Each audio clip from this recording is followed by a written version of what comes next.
中国的火力优势不断增长，美国面对这样的局面，被迫采取不对称战术，这对于美军而言很可能是一种折磨。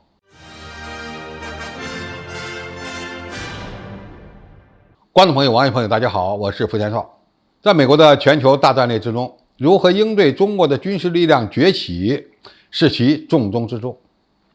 为此，奥巴马在2010年提出了重返亚洲的倡议，计划将大部分的美国海外军事力量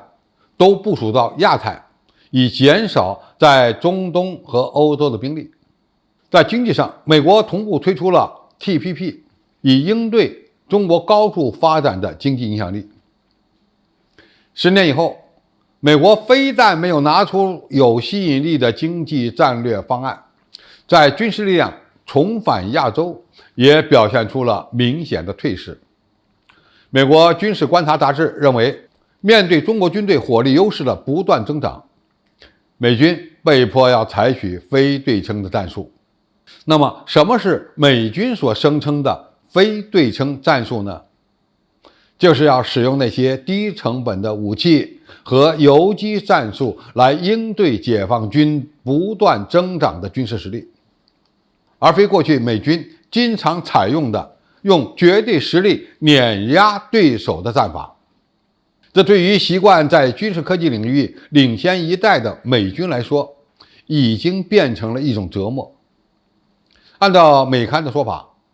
西太平洋地区的力量平衡继续决定性地向着有利于解放军的方向转变，预计这一趋势将持续到本世纪30年代。中国军费的增长率以及在新军事硬件上的支出已经超过了美国，而中国的军事部署又集中在东北亚地区，导致美国在全球的部署已经捉襟见肘。按照美国专家说法，依据中国军费增加的比例，到2025年，解放军在该地区的常规作战力量将全面领先。预计中国军队将在可能发生战争的地区拥有几倍的火力优势。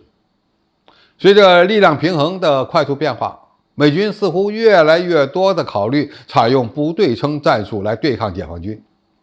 比如，受中国反舰弹道导弹的威胁，美国可能不再依赖排水量10万吨级的超级航母，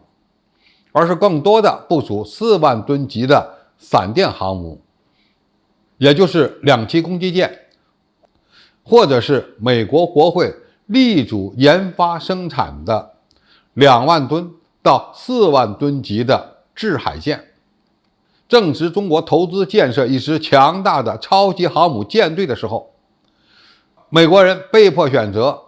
在对抗中国时放弃超级航母，这对美军来说是一个死结。主要原因就是中国拥有的反舰弹道导弹、超音速反舰导弹和高超音速导弹已经全面领先美国，而且有些先进武器是中国独有的，美军根本就没有好的对抗方法。这将会让美军赖以维持海上霸权的巨型航母失去威慑力。美国已经于2018年退出了中导核力量条约，其主要目标就是在东亚地区部署中程弹道导弹和中程的巡航导弹，这被视为美军转向采用不对称战术的迹象。也就是说，美国也想利用中程弹道导弹来对付中国的主要作战力量，从而避免出现战略短板。要注意的一点是，陆基的中程弹道导弹等武器是生存能力极强的作战平台，也是破坏对方机场、军舰以及后勤补给能力的杀手锏，是一种低成本、高效率的攻击武器。不过，让美国人感到为难的是，在过去几十年里，他们都没有注意到需要这类武器，等到需要的时候，却发现相关的技术储备、产业链难以建立。而且陆基中程弹道导弹的部署地点对美军来讲也是一个大难题。美国转向不对称战略的另外一个迹象来自于美国海军陆战队。美国海军陆战队正在推进更加轻型化的计划，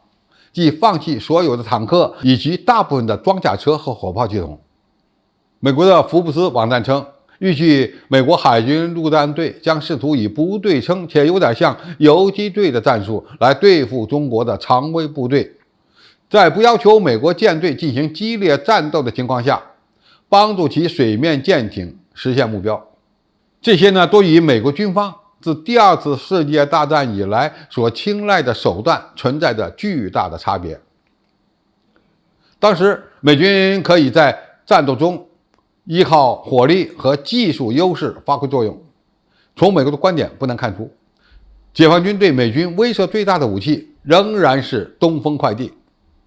这是破解美军常规军队威慑的关键。从俄乌冲突中我们也能看出来，精确制导武器虽好，但是要想达成战争的目标，需要量是非常大的。解放军为了阻止美军干涉台海事务，已经准备了几十年，而美军要想发展陆基中程弹道导弹，恐怕还有很多的难题需要解决。这样巨大的差距，什么时候能够补上，恐怕美国自己都不得不认真掂量了。美国在发展，中国也在发展，而且我们的发展速度可能比美国更快。